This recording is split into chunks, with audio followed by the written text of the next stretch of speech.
Bismillahirrahmanirrahim. Assalamualaikum warahmatullahi wabarakatuh. Innal hamdalillah nahmaduhu wa nasta'inuhu wa nastaghfiruh wa na'udzu billahi min syururi anfusina wa min sayyiati a'malina. May yahdihillahu fala mudilla lahu wa may yudlil fala hadiyalah. Asyhadu an la ilaha illallah wahdahu la syarikalah wa asyhadu anna Muhammadan abduhu wa rasuluh la nabiyya wa la rasula ba'dah. Allahumma salli wa sallim wa barik ala nabiyyina Muhammadin wa ala alihi wa ashabihi wa man tabi'ahum bi ihsanin ila yaumiddin. Amma ba'd. Hadirin jamaah salat subuh rahimani wa rahimakumullah. Sebelum kajian kita mulai, ada hal yang ingin kami sampaikan, amanah dari saudara kita atau bendahara masjid ya, Bapak Rusdi, bahwa insyaallah hari ini ya, di kediaman beliau akan melaksanakan prosesi akad nikah dan walimatul urs ya, putri beliau yang pertama. Maka mengundang dan mengingatkan kembali bagi para jamaah sekalian, baik yang mendapatkan undangan secara langsung ataupun ya secara lisan pada saat ini, untuk bisa berhadir di kediaman beliau dalam rangka ya bersama-sama berbahagia dan bergembira dengan kegiatan ataupun pernikahan dari anak saudara kita Bapak Rusdi, yang insyaallah ya dimulai pada pukul 10 sampai dengan selesai pada hari ini di Gang Hasta, Jalan Pierre Tendian ya, nomor 26 di kediaman beliau. Tahniah kita ucapkan kepada beliau ya, sebagai bentuk ya, ketika saudara kita bahagia, maka orang yang beriman ya akan merasakan kebahagiaan itu pula ya. Inilah tanda bahwa di dalam diri kita ada rasa iman, bahwa ketika melihat saudara bahagia, kita pun ikut bahagia. Dan sebaliknya, ketika orang ya tidak memiliki rasa iman di dalam dirinya, bahkan memiliki rasa hasad dan dengki, maka ketika melihat saudaranya berbahagia, dia tidak merasa bahagia, bahkan dia merasa tidak suka dan lain sebagainya. Hadirin yang berbahagia rahimakumullah, kami juga memohon maaf seyogyanya pada kesempatan ini yang mengisi Ustadz Dr. Daniar, tapi beliau berhalangan karena ada kegiatan di luar Kabupaten Pasir ya. Kami diamanahi untuk ya, mengisi ya, beberapa waktu di kesempatan subuh Ahad ini. Hadirin yang berbahagia rahimakumullah, kita diperintahkan oleh Allah Subhanahu wa taala untuk senantiasa ya, bersyukur dalam menjalani kehidupan ini ya. Karena apapun yang kita alami dan rasakan ya, semuanya itu adalah atas kehendak ya, dan pemberian dari Allah Subhanahu wa taala. Baik itu yang kita rasakan sesuatu yang baik ataupun ya kita anggap sesuatu yang buruk. Maka kata Rasulullah sallallahu alaihi wasallam, sangat menakjubkan urusan orang yang beriman itu ya. Kenapa menakjubkan? Kenapa luar biasa? Karena bagi orang yang beriman, apapun keadaannya, seperti apapun kondisinya, semuanya menjadi kebaikan bagi dirinya ya. Jadi bagi orang yang beriman itu, seperti apapun kondisinya, keadaannya dan kedudukannya, semuanya adalah kebaikan baginya. Kenapa demikian? Karena orang yang beriman itu ketika mendapatkan kenikmatan, dia bersyukur dan itu baik untuknya. Dan ketika mendapatkan ujian, sesuatu yang tidak mengenakan baginya, dia bersabar dan itu pun menjadi kebaikan bagi dirinya. Sehingga apa? Tidak ada sesuatu yang negatif sesuatu yang buruk jika orang yang beriman selalu memandang ya apa yang dia rasakan, apa yang dia alami, apa yang dia dapatkan merupakan kehendak dari Allah Subhanahu wa taala. Karena pada hakikatnya memang seperti itu. Ketika kita mendapatkan ujian sesuatu yang tidak mengenakan, berarti Allah akan mengangkat derajat kita. Sebagaimana ketika kita ingin ya naik kelas, ingin ke jenjang berikutnya di dunia pendidikan, bahkan ketika kita ingin naik jabatan, ada ujiannya, ada tesnya ya. Begitu juga dalam menjalani kehidupan ini. Kalau kita ingin diangkat derajatnya oleh Allah Subhanahu wa taala, maka kita harus melewati ujian demi ujian. Dan ujian yang paling terberat itulah ujian orang-orang yang soleh. Dan di antara orang-orang yang soleh yang paling berat ujiannya ujian para nabi dan rasul. Kenapa demikian? Karena derajat mereka tinggi di sisi Allah Subhanahu wa taala. Jadi ketika kita melihat ada orang hidupnya diuji terus, jangan kita katakan nah ini gara-gara banyak dosanya, ini gara-gara ya buruk yang dia lakukan dalam kehidupannya. Belum tentu. Bisa jadi Allah akan mengangkat derajatnya setinggi-tingginya dengan ujian tersebut ya. Sehingga ketika dia mampu melewatinya, dan insya Allah Allah itu tahu ya. Ketika Allah berikan ujian kepada seorang hamba, Allah mengatakan la yukallifullahu nafsan illa wus'aha ya. Allah itu tidak akan memberikan ujian, tidak akan memberikan beban kepada seorang hamba ya, kecuali Allah tahu dia mampu melewatinya. Hanya saja kadang-kadang kita tidak sabar untuk menghadapinya ya, tidak sabar untuk melewatinya, sehingga apa ya, derajat kita ya tidak seperti yang Allah harapkan, setinggi-tingginya di sisi Allah Subhanahu wa taala.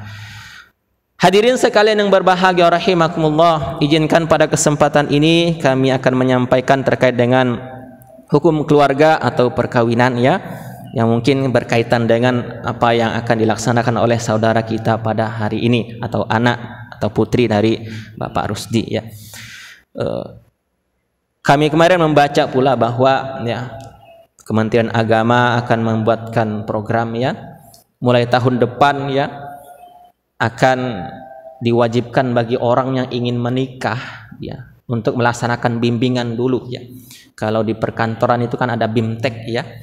Nah, maka Kemenak dari Bimnasnya yang akan membuat kebijakan atau peraturan bahwa siapa yang ingin menikah mulai tahun depan wajib mengikuti BIMWIN ya, bimbingan perkawinan ya. Ini mungkin ikhtiar ya, ikhtiar dari Kementerian Agama atau pemerintah ya, untuk membekali para calon-calon ya, yang ingin menikah atau melaksanakan pernikahan ya. Karena ini penting. Kalau kita ingin kerja ya, kalau kita ingin ya mendapatkan pekerjaan yang lebih baik, kita kan perlu bimbingan biasanya. Ada BIMTEK, ada seminar, ada workshop peningkatan kualitas dan kuantitas dan sebagainya ya. Maka seyogyanya dalam kita menjalani satu lembaga yang bernama berkeluarga ya, memang seharusnya seperti itu juga kita harus belajar. Terkadang ya secara mandiri ya tidak bisa belajar dengan baik, bahkan tidak mau belajar ya, mohon maaf generasi-generasi muda kita yang namanya ikut pengajian, mendengarkan ceramah tentang agama khususnya terkait dengan bekal untuk menikah itu ya jarang sekali dan sedikit sekali yang mau. Maka ya ikhtiar dari pemerintah ya diwajibkan mengadakan BIMWIN seperti itu, bimbingan sebelum perkawinan ya. Hadirin yang berbahagia rahimakumullah, terkait dengan prosesi pernikahan ya, izinkan pada kesempatan ini kami menyampaikan 3 kemuliaan dan keagungan akad nikah atau perkawinan ya. Setidaknya ada 3 ya kemuliaan dan keagungan akad dari sebuah pernikahan. Sebagaimana yang kita ketahui, pernikahan atau perkawinan ini termasuk dalam fikih muamalah ya, yang mana ya ada istilah akad ya. Sebagaimana yang kita ketahui, yang biasanya disampaikan oleh Ustadz Daniar ya, bahwa dalam muamalah masalah ekonomi juga ada akad. Tapi ada perbedaan akad antara pernikahan dengan akad yang berkaitan dengan harta benda. Kalau akad terkait dengan harta benda, ekonomi dan lain sebagainya, tidak perlu ada prosesi-prosesi tertentu sebagaimana akad dalam pernikahan, ya. Dan juga ya ketentuan-ketentuan yang lainnya tidak seketat ya akad dalam pernikahan. Kenapa demikian? Karena menandakan bahwa yang namanya pernikahan ini sesuatu yang ya Allah tentukan ya bagaimana cara dan ketentuannya sedemikian rupa sehingga ya akad tersebut ya tidak seperti akad-akad dalam muamalah yang lainnya ya. Maka di antara kemuliaan dari akad pernikahan atau perkawinan adalah yang pertama, bahwa akad ya nikah merupakan perjanjian yang suci ya. Perjanjian yang suci dan juga kokoh ya. Sebagaimana firman Allah Subhanahu wa taala di dalam surat yang keempat ya ayat yang ke-21 surat An-Nisa ya, Allah Subhanahu wa taala mengatakan dalam firman-Nya, wa kaifa ta'khudunahu wa qad afdha ba'dukum ila ba'din wa akhadna minkum mitsaqan ghalizan, dan bagaimana kamu akan mengambilnya kembali padahal kamu telah bergaul satu sama lain sebagai suami istri, dan mereka istri-istrimu telah mengambil perjanjian yang kuat, ikatan yang kokoh dalam pernikahan dari dirimu ya. Jadi istilah yang pertama terkait dengan akad pernikahan adalah akad yang bersifat mitsaqan ghalizan. Artinya apa? Ikatan yang sangat kuat sekali, yang seharusnya ikatan tersebut jangan sampai lepas ya. Sehingga asas ataupun ya ketentuan asal dalam pernikahan itu adalah ya ikatan yang tidak boleh lepas ya. Ikatan yang tidak boleh lepas. Artinya apa? Ketika sudah mengucapkan ijab dan qabul, maka sejak saat itu antara seorang laki-laki dengan perempuan yang awalnya tidak ada ikatan yang sangat erat ya, yang awalnya hanya ikatan saudara sesama mukmin, sesama muslim ya, hanya sebagai sebangsa dan lain sebagainya, sesama manusia, maka ketika mengucapkan ijab dan qabul, maka ikatan mereka tidak hanya sekedar saudara sesama muslim lagi, bukan hanya sekedar saudara sesama mukmin lagi ya, bukan hanya sekedar saudara sebangsa dan sebagainya, tetapi ada sebuah ikatan yang mengikat mereka, yaitu ikatan suami dan istri. Dan ini ya sesungguhnya tidak boleh sampai lepas. Makanya di dalam undang-undang kita ya, undang-undang ya nomor 1 tahun 74 menyebutkan bahwa di dalam pasal yang pertama ya, pernikahan atau perkawinan itu kan ikatan lahir batin antara seorang laki-laki dengan perempuan ya, yang tujuannya membentuk keluarga yang bahagia berdasarkan ketuhanan yang Maha Esa ya, dan kekal abadi ya. Artinya apa ya? Diharapkan ya pernikahan itu kekal sampai akhir hayat ya. Itu tujuan dari ya sebuah perkawinan, yaitu ikatan antara seorang laki-laki dengan perempuan. Kemudian keutamaan atau kemuliaan yang kedua ya, bahwa dalam agama Islam ya yang namanya pernikahan setelah prosesi akad, maka segala sesuatu yang dilakukan dalam kehidupan rumah tangga itu merupakan ibadah kepada Allah Subhanahu wa taala. Maka ya, sebagai orang yang beriman, hendaklah ketika menikah motif utamanya adalah beribadah. Makanya ketika Rasulullah menentukan kriteria ya, kriteria ketika mencari jodoh ada 4, 5 liha, uli jamaliha, wali hasabiha, wali diniha ya. Fadhar bidati din taribat yada, kata Rasulullah sallallahu alaihi wasallam. Pilihlah pasanganmu, atau di sana ya secara khusus pilihlah wanita dengan 4 hal. Pertama dengan ya kecantikannya, hartanya, nasabnya, agamanya, dan ambillah ya yang agamanya baik ya. Jadikanlah agama sebagai kriteria yang utama dalam memilih pasangan. Kenapa? Karena itu yang akan menyelamatkan kamu, kata Rasulullah ya. Maka ya, ketika ini motifnya menikah karena beribadah kepada Allah, maka dapat dipastikan sejak awal membentuk kehidupan rumah tangga bernilai kebaikan, bernilai pahala di sisi Allah Subhanahu wa taala ya. Bahkan kalau kita ya perhatikan selama 24 jam sehari semalam yang kita lewatin itu hampir ya sebagian besar merupakan hal-hal ya, yang kita lakukan itu berkaitan dengan rumah tangga kita. Di rumah itu pasti sudah berkaitan dengan rumah tangga. Di tempat kerja, kita kerja untuk apa? Kita kerja untuk keluarga kita. Maka ya dapat dipastikan hampir segala aktivitas kita itu selalu menyangkut dengan kehidupan keluarga kita. Selain itu, sebagaimana yang pernah kami sampaikan juga bahwa memang Rasulullah SAW menyampaikan ya bahwa ketika seorang menikah maka sama halnya dia dengan ya menyempurnakan setengah agamanya ya. Sebagaimana ya dalam sebuah riwayat dari Anas bin Malik radhiyallahu an ya, idza tazawwajal abadu faqad kammala nisfad din ya, falyattaqillah fin nisfil baqi ya. Kata Rasulullah, jika seseorang menikah maka dia telah menyempurnakan separuh agamanya dan bertakwa kepada Allah Subhanahu wa taala separuh dari yang lainnya ya. Para ulama menjelaskan kenapa menikah ini menjadi setengah agama. Ternyata ya berdasarkan penjelasan ulama bahwa dua sumber dosa utama dalam kehidupan dunia ini adalah perut dan di bawah perut. Ketika seorang menikah berarti ya seyogyanya seharusnya dia sudah terhindar dari sumber dosa yang satu, yaitu yang di bawah perut. Kenapa? Karena apa yang dia inginkan berupa nafsu syahwatnya disalurkan kepada yang diperbolehkan oleh Allah Subhanahu wa taala, yang dihalalkan oleh Allah Subhanahu wa taala. Bahkan ya dalam pernikahan ini ya, mohon maaf, hubungan suami istri itu pun menjadi ibadah bagi kita.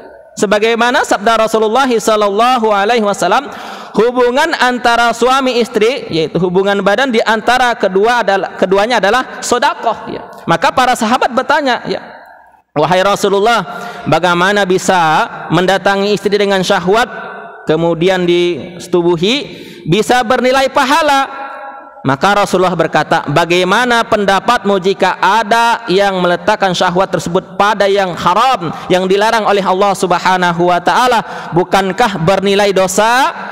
Maka sudah sepantasnya meletakkan syahwat tersebut kepada yang halal, mendatangkan pahala dari Allah Subhanahu wa taala. Kenapa? Karena kebalikan dari ketika melakukan ataupun ya, meletakkan kepada yang dilarang oleh Allah, mendapatkan dosa. Berarti ketika meletakkan ataupun melakukan kepada yang dihalalkan oleh Allah Subhanahu wa taala, maka akan mendapatkan pahala dari Allah Subhanahu wa taala. Subhanallah ya. Maka dalam kehidupan rumah tangga ini luar biasa ya. Segalanya menjadi ibadah ya. Bahkan dalam sebuah riwayat dari An-Nasa'i dijelaskan, semua permainan canda gurau itu yang tidak dalam rangka zikir kepada Allah adalah kesia-siaan ya. Jadi segala aktivitas kita misalnya bercanda, ngobrol ya, dengerin ya, mohon maaf acara-acara yang membuat kita ketawa, stand up comedy dan sebagainya, itu ketika tidak ada zikir kepada Allah di sana, itu adalah sesuatu yang sia-sia yang kita lakukan. Kecuali di dalam 4 hal kata Rasulullah. Kecuali canda ya, tertawa dalam 4 hal. Apa dalam 4 tersebut? Yang pertama ya, canda atau permainan antara seorang suami dengan istri. Jadi ketika kita bercanda, meskipun tidak disebutkan nama Allah, tidak berzikir kepada Allah di sana dengan antara suami dengan istri ya, ngobrol kemudian melakukan permainan-permainan, bahkan Rasulullah kan ya, berlomba lari dengan istri beliau kan ya. Dan itu adalah bernilai ibadah. Kemudian yang kedua adalah berlatih kuda. Yang ketiga berjalan di antara 2 jalan ya. Kemudian yang keempat adalah belajar berenang. Selain dari 4 hal ini kata Rasulullah, ketika kita melakukan hal-hal yang tidak dalam rangka berzikir kepada Allah Subhanahu wa taala, maka itu adalah perbuatan yang sia-sia, dan perbuatan yang sia-sia adalah sesuatu yang dibenci oleh Rasulullah dan Allah Subhanahu wa taala. Ini yang kedua, bahwa pernikahan dalam ajaran Islam adalah sesuatu yang bernilai ibadah dan tujuannya ibadah kepada Allah Subhanahu wa taala. Yang ketiga atau yang terakhir dari keutamaan dan kemuliaan sebuah akad pernikahan adalah Islam memandang akad nikah sebagai upacara serah terima. Upacara serah terima apa? Bukan berarti upacara serah terima jabatan, ya, tetapi upacara serah terima amanah dari Allah Subhanahu wa taala. Ketika seorang ayah menikahkan putrinya dengan seorang laki-laki, maka berarti amanah dari seorang ayah ini dilepas dan dilimpahkan kepada sang suami yang nanti menjadi suami dari sang putrinya.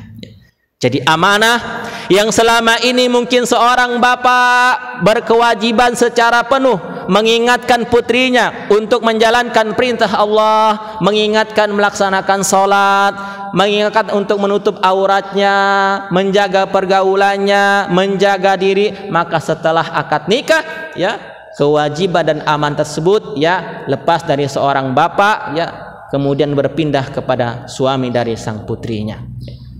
Bahwa, ya, di antara tugas, ya, seorang ayah itu kan kepada anak perempuannya adalah mengantarkan anaknya, ya, untuk menjadi istri dari seorang laki-laki, ya. Sehingga, ya, sejak saat itu mungkin beban dan tanggung jawab seorang ayah tidak seberat ketika dulu putrinya belum memiliki suami. Akan tetapi, ya, tidak sepenuhnya juga lepas.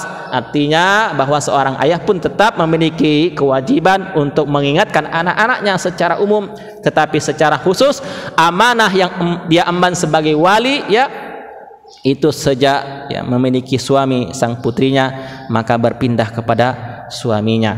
Artinya ketika seorang laki-laki menikah dengan seorang perempuan, maka tanggung jawab dirinya adalah untuk ku anfusakum wa ahlikum naro, kepada istri dan anak-anaknya nanti.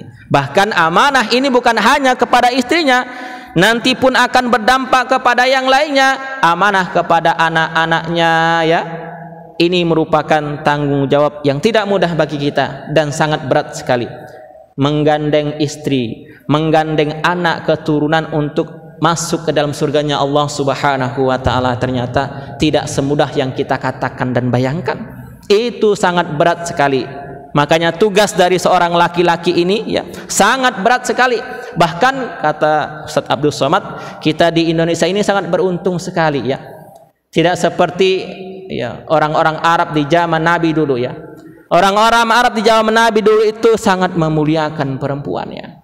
Bahkan mohon maaf, ya, perempuan itu dimuliakan, ya, tidak diberikan tugas ini dan itu, diberikan tugas-tugas kehidupan rumah tangga itu semuanya kepada pembantu bagi orang-orang kaya di zaman Arab. Bahkan untuk menyusui saja kan di zaman Nabi itu bukan istri yang menyusui anaknya, tapi dicarikan siapa yang mau menyusui, disewa, dibayar yang menyusui tersebut. Itu di zaman Nabi. Alhamdulillah kita di Indonesia kan hampir, ya, semuanya dan rata-rata yang menyusui anak kita adalah istri kita. Artinya apa? Artinya memang menjadi seorang laki-laki dan seorang suami ini tidak mudah dan berat tanggung jawabnya. Bukan hanya persoalan mencari nafkah, ya, bukan hanya persoalan untuk kehidupan di dunia ini, tetapi juga untuk kehidupan di akhirat nanti. Nafkah sebagaimana yang kami sampaikan sebelumnya bukan hanya persoalan makan, minum, harta benda dan sebagainya, tetapi nafkah secara batin juga perlu kita perhatikan. Ilmu agamanya perlu kita perhatikan. Ibadahnya kepada Allah Subhanahu wa taala kita perhatikan. Karena apa? Karena itu nanti akan berdampak kepada kehidupan kita dan keluarga kita di dunia maupun di akhirat. Ketika seorang istri, ya, menjadi istri yang solehah, yang taat kepada Allah Subhanahu wa taala, ya, itu kemungkinan besar memiliki anak-anak yang pun taat kepada Allah Subhanahu wa taala. Berbeda, ya. Dalam Al-Qur'an dijelaskan ada suami yang soleh, bahkan Nabi memiliki istri yang tidak taat kepada Allah, maka anak-anaknya ikut ibunya. Tapi dijelaskan di dalam Al-Qur'an juga ada suami yang tidak taat kepada Allah Subhanahu wa taala, tapi istrinya, ibu dari anak ini solehah, takut kepada Allah Subhanahu wa taala, taat kepada Allah Subhanahu wa taala, maka anak-anaknya pun ikut dengan ibunya. Inilah luar biasanya peran seorang ibu. Maka ada yang mengatakan salah satu yang menyebabkan hancurnya peradaban manusia, hancurnya peradaban Islam adalah ketika orang yang ingin menghancurkan peradaban Islam mampu menghancurkan peran dari seorang ibu atau seorang istri. Kenapa? Karena istri ini sangat luar biasa perannya dalam mendidik anak, dalam memberikan contoh kepada anak, dalam membimbing anak dan seterusnya. Jadi tidak menjamin seorang suami misalnya soleh tapi istrinya tidak solehah, itu menciptakan generasi yang soleh dan solehah. Tapi insya Allah berdasarkan contoh dari Al-Quran, ketika seorang ibu senantiasa taat kepada Allah, di dalam doanya mendoakan anak-anaknya, di dalam sujudnya mendoakan anaknya, maka itulah yang menyebabkan langit bergetar dan mengabulkan permohonan dari sang ibu tersebut. Sehingga apa? Melahirkan keturunan yang soleh dan soleh yang taat kepada Allah Subhanahu wa ta'ala. Maka pantaslah kata Rasulullah, ketika memilih pasangan, pilihlah pasangan yang agamanya baik, karena itu yang menyelamatkan kita dalam kehidupan di dunia dan akhirat. Mungkin ini yang dapat kami sampaikan pada kesempatan ini sebagai pengisi waktu yang seyogyanya Ustadz Dr. Daniar, tapi karena beliau ada kegiatan di luar Kabupaten Pasir. Semoga apa yang kita lakukan ini pertama menjadi kebaikan dan bernilai ibadah di mata Allah Subhanahu wa ta'ala, serta sebagai pengetahuan dan modal dalam menjalani kehidupan kita di dunia ini. Kalau kita sudah menikah, tentu anak keturunan kita suatu hari akan menikah, dan kita mungkin memiliki tanggung jawab dan peran untuk mengambil keputusan dalam pernikahan anak keturunan kita tersebut. Kita sempurnakan dengan doa kafaratul majlis. Subhanakallahumma wa bihamdika asyhadu an la ilaha illa anta astaghfiruka wa atubu ilaik. Akhiru da'wana alhamdulillahi rabbil alamin. Demikian yang dapat kami sampaikan. Mohon maaf atas segala kesalahan. Terima kasih atas segala perhatian. Aku qouli hada wastaghfiruh innahu huwal ghafurur rahim. Assalamualaikum warahmatullahi wabarakatuh.